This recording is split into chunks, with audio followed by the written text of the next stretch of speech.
Hello મિત્રો, જય શ્રી કૃષ્ણ. રિંકુસ ક્રિએશનમાં આપનું સ્વાગત છે. આજે હું ફરાળી બફ વડા બનાવીશ. તો શ્રાવણ મહિનો બી નજીક આવી રહ્યો છે. અત્યારે તમે ગૌરી વ્રત માટે બફ વડા બનાવ્યા છે, પણ શ્રાવણ મહિનામાં બી ખાઈ શકાય એવા છે.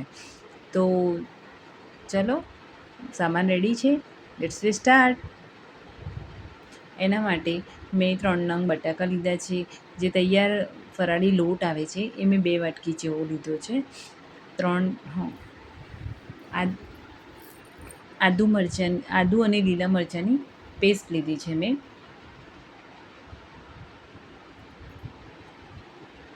અડધી ચમચી મીઠું લીધું છે.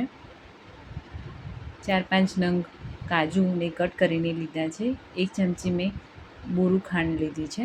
તમે આખી ખાંડ બી લઈ શકો છો. એક અડધી ચમચી જેવો ગરમ મસાલો લીધો છે. 2 ચમચી જેવા તલ લીધા છે. 1 ચમચી વરિયાળી અને 1 થોડી એવી કિસમિસ લીધી છે. બધુંને આપણે મિક્સ કરી દઈશું. મિક્સ કરીને આવી રીતે ડો ફોર્મમાં લઈ લઈશું. આ માપ પ્રમાણે લોટ અને બટાકાનું માપ લેશો તો બહુ સરસ થશે.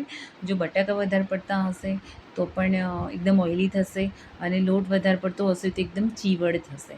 એટલે આ પ્રમાણે તમે લેજો, બહુ સરસ બનશે. બસ આવી રીતે નાની નાની લોઈ બનાવીને આપણે એના આવી રીતના બોલ બનાવી દઈશું. તો બોલ આપણા રેડી થઈ ગયા છે. અને હું આના ઉપર જે ફરાળી લોટ છે એને જ કોટ કરીશ. તો આમાં આવી રીતના ડીશમાં લોટ લઈ લીધો છે. 4-5 ગુલ્લા આમાં નાખી દઈશું અને એને મિક્સ કરી નાખીશું આવી રીતે, જેથી લોટ એનો કોટ થઈ જાય અને ઉપરથી સરસ એક થોડું સ્લાઇડ એવું ક્રિસ્પીનેસ જેવું પડાય. બહુ સરસ બને છે. એકવાર જરૂરથી ટ્રાય કરજો, અને ઇઝી રીત છે, તો મજા આવશે. બસ આવી રીતે મેં બધા બનાવીને રેડી કરી દીધા છે. હવે આપણે બાજુમાં તેલ મૂકી દઈશું કઢાઈમાં. તો મેં તેલ મૂકી દીધું છે કઢાઈમાં. આપણું તેલ આવી ગયું છે, તો હું આને નાખી દઈશ.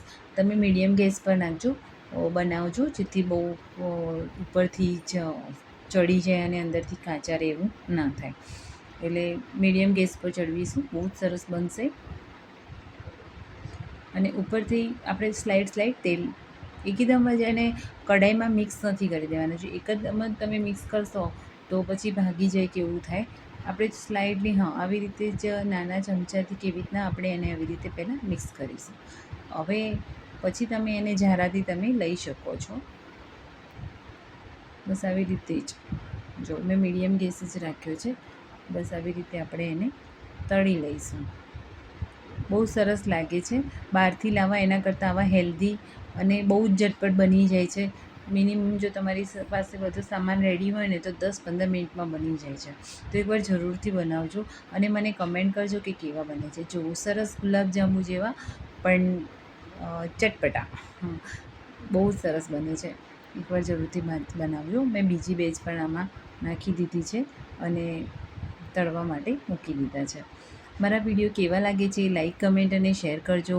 અને મને કમેન્ટમાં જરૂર કહેજો કે તમને મારા વિડીયો કેવા લાગે છે, તમે બનાવ્યા કેવા લાગ્યા એ પણ કહેજો મને. તો મેં ચટણી સાથે આને સર્વ કર્યા છે. આ ચટણી મેં ઘરે જ બનાવી છે. આની રેસીપી બી હું શેર કરીશ, તો એકવાર જરૂરથી બનાવજો. ચટણી બી બહુ જ સરસ છે. અને દેખો મેં તોડીને બી બતાવ્યા, એકદમ સોફ્ટ, બહુ જ સરસ બન્યા હતા. તો એકવાર જરૂરથી બનાવીને કમેન્ટ કરજો.